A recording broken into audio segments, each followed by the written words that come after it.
안녕하세요. 재편입니다. 이번에도 이어서 질문 받아볼게요. 달려라 장대리님 안녕하세요. 질문 받아주셔서 감사합니다. 네, 저도 감사합니다. 내가 매매사업자 혹은 개인 명의 비사업자로 8호제곱 이상의 대형 주택을 매도하려고 합니다. 둘 중에 어떤 걸로 매도하실지 고민이신가 봐요. 부가세 포함 1,100만원짜리 샤시, 비용 세금 계산서를 발급받아 경비 처리 시 1,100만 원으로 필요 경비인 것인지, 추가로 사업자의 경우 부가세 100만 원을 환급받을 수 있는 것인지 궁금합니다.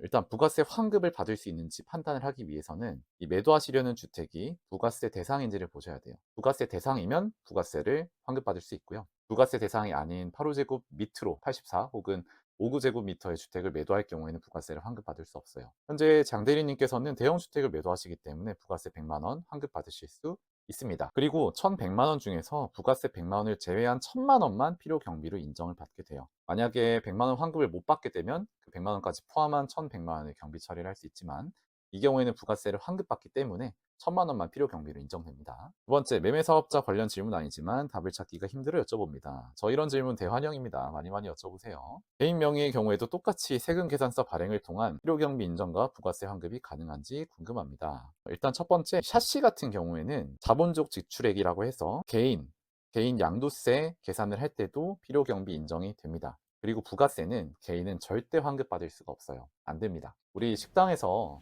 사 먹은 다음에 영수증 끊어보시면 뭐 코코이치방 이런 데면 카레 9,900원이 다면 9,000원이 물품고요. 900원이 부가세예요. 우리 그 부가세 환급 받습니까? 못 받습니다. 그런 것처럼 개인은 어떤 경우에도 부가세 환급을 받을 수 없습니다. 자본주의에서 가장 최하층, 최약체인 그런 개인의 서름이죠. 어쨌든 정리하면 샤시 같은 자본적 지출에는 필요경비 인정 받을 수 있고 부가세는 환급 불가능합니다. 감사합니다. 별의 백금님 질문이 많은 걸 보니 고민이 정말 많으신 분인가 봐요. 한번 읽어보겠습니다. 대표님, 재능 기부 감사드리며 질문 한 가지 드리겠습니다. 현재 저는 남편이고 1주택 보유 중입니다. 아내는 무주택이고 현재 8개월 아기로 인해 무직인 상태입니다. 혼인신고는 아직 하지 않았습니다. 법적으로 남남인 상태네요. 경매로 탐나는 물건이 있어 노려보고 있는데, 제가 경매를 낙찰받을 경우 1주택인지라 LTV 60 혹은 낙찰가액 80 중 적은 금액으로 대출 가능한 것으로 알고 있습니다. DSR 고려는 못했습니다. 대출이 적어서 자금 조달 어려울 것 같습니다. 이에 생각난 게, 아내의 생애 최초 대출을 이용한 LTV 80%를 이용하고 싶은데 현재 무직인 관계로 대출이 쉽지가 않아 보입니다. 이 경우 배우자 남편의 소득을 참조하여 대출이 가능하다는 글을 본 것 같습니다. 다만 혼인신고가 되어 있어야 할 텐데 그런 부부 합산 1주택이라 LTV가 더 줄어들지는 않을까요? 이외에도 대출이 나올까 하는 막연한 두려움이 앞섭니다. 이걸 이겨내야 할 텐데. 네, 정말 좋은 질문이시고, 이렇게 경매 처음 시작하는 분들의 가장 많은 질문이 제가 보니까 대출이에요. 대출이 안 나오면은 입찰 보증금 몰수당하고 투자가 그냥 실패로 끝나는 거잖아요. 그 대출을 미리 확인하고 싶은데 대출 상담사분 연락을 드리면 낙찰 받고 전화하세요 이래요. 대출을 미리 확인할 수 없다는 점이 참 초보자분들의 많은 걱정을 발생시키는 문제죠. 답변을 좀 드리자면, 일단 아내분의 생애 최초 대출을 이용한지 궁금하셨는데 경매에서 생애 최초 대출 이용 가능합니다. 다만 똑같이 DSR을 봐요. 그래서 아내분 소득만으로는 생애 최초 대출을 받기 힘들고, 배우자 남편의 소득 참조 가능하지만 아시는 것처럼 혼인신고가 되어 있어야 돼요. 근데 또 그러면 부부합산 1주택이기 때문에 LTV가 좀 줄어들 수가 있겠죠. 그래서 대출을 받으시려면 개인 대출은 한도가 좀 덜 나오실 것 같고, 매매사업자 대출을 이용을 하시면 사업자 대출이 좀 더 많이 나옵니다. 혹은 요즘엔 전자상거래, 통신판매업자 대출을 하시는 걸로도 제가 좀 알고 있고, 사업자 대출은 소득, 주택수, 기대출 이런 걸 보지 않기 때문에 대출 한도를 조금 더 개인 대출보다 많이 가져갈 수 있다는 장점이 있어요. 특히 이런 1주택자 혹은 소득이 적은 주부, 무직 분들의 경우에 대출이 나올 수 있기 때문에 활용하시면 좋을 것 같습니다. LTV 한도는 대략 70 내외 혹은 낙찰가액 80 정도로 나오는 걸로 알고 있어요. 이 한도는 대출처에 전부 다르기 때문에 가능한 많은 대출처 여쭤보시면 좋겠습니다. 그래 답변을 드리자면, 좀 안정적으로 의 금액 정도는 대출을 받는다 생각하고 30 정도의 금액은 현금을 가진 채로 시작을 하시면 무리 없으실 걸로 보입니다. 안녕하세요 재편님, 매매사업자 비용 처리 관련 질문 드리겠습니다.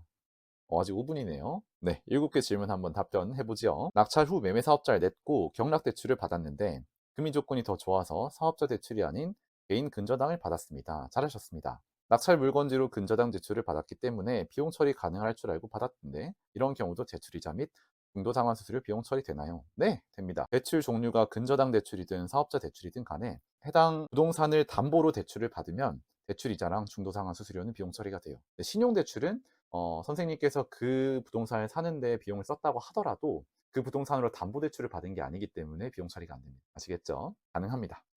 두 번째, 책상, 책장, 의자 등 사무 가구나 컴퓨터도 비용 처리? 네, 됩니다. 다만 만약에 가정으로 사업자에 내셨는데 가정에서 쓰는 책상, 책장, 의자는 개인 용도랑 사무 용도가 정확하게 구분이 안 되잖아요. 그런 경우에는 비용 처리가 안 되고 선생님께서 사무실 따로 잡았어요. 거기서만 쓰시는 걸로 책상, 의자, 컴퓨터 다 샀습니다. 그러면 비용 처리가 가능합니다. 그 외 매도되기까지 단기 임대를 운영하기 위해 가구, 가전, 소품 등을 구입한다면 비용 처리 네, 이건 됩니다. 된다면 사업자 신용카드로 구입한 경우 따로 챙겨야 할 게 있을까요? 사업자 등록한 신용카드라는 게 사업용 카드를 말씀하시는 거겠죠. 사업용 카드는 긁으면 영수증이 나오기 때문에 따로 챙길 거 없습니다. 차량 유지비도 비용 처리 가능하다고 들었는데 자동차 보험비도 가능한 건가요? 네, 가능합니다. 차량 유지비는 본인 명의 차량이어야 한다고 들었는데 맞습니다.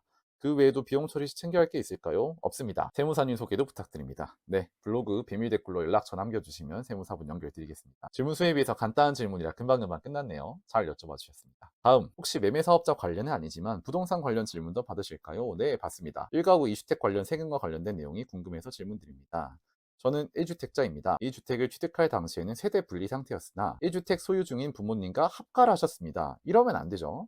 양도세는 세대원의 주택수까지 다 보기 때문에 양도세 비과세를 받지 못할 가능성이 높습니다. 이 경우 1가구 2주택으로 간주되어 그렇죠. 제가 소유하고 있는 주택을 2년 보유하더라도 양도세 비과세 혜택을 받을 수 없습니다. 네, 맞습니다. 비과세 혜택을 받으려면 부모님과 합가를 하면 안 되는 상황 맞습니다. 세대 분리를 하셔야 되고 양도세에 포함된 세대원 범위를 한번 확인을 꼭 해보셨어요. 합가를 하시면 1가구 2주택, 정확히는 1세대 2주택이기 때문에 비과세를 받을 수 없어요. 아시겠죠? 월세 파트님 안녕하세요. 매매사업자로 양도소득세 기한 후 신고가 필요합니다. 매매사업자는 양도소득세 기한 후 신고를 하지 않는데 아마 뭐 매매차 예정 신고 기한 후 신고인가요? 어떤 상황인지 잘 모르겠네요. 세무사님 소개시켜 주실 수 있을까요? 네, 가능합니다. 블로그에 댓글 달아주시면 연락드리겠습니다. 안녕하세요. 낙찰받아 가계대출로 진행했는데 금리 낮추기 위해서 매매사업자 대출로 바꾸기 가능할까요? 네, 가능합니다. 대화는 언제든지 가능하고 다만 아마 가계대출보다는 매매사업자 대출이 금리가 높으실 가능성이 높아요. 아무래도 가계대출을 좀 더 나라에서 혜택을 많이 주고 있는 상황이기 때문에 사업자 대출은 한도가 안 나오는 분들을 위해서 한도를 더 주지만 금리가 다소 높거든요. 한번 알아보시면 좋겠고 만약에 가계대출보다 매매사업자 대출이 한도가 낮고 조건도 괜찮다면 갈아타시는 건 전혀 문제가 안 됩니다. 상관없어요. 구분이 아이고 제가 무료 보전을 사용하고 있기 때문에 구분 단위로 다 끊고 있습니다. 양해 부탁드려요.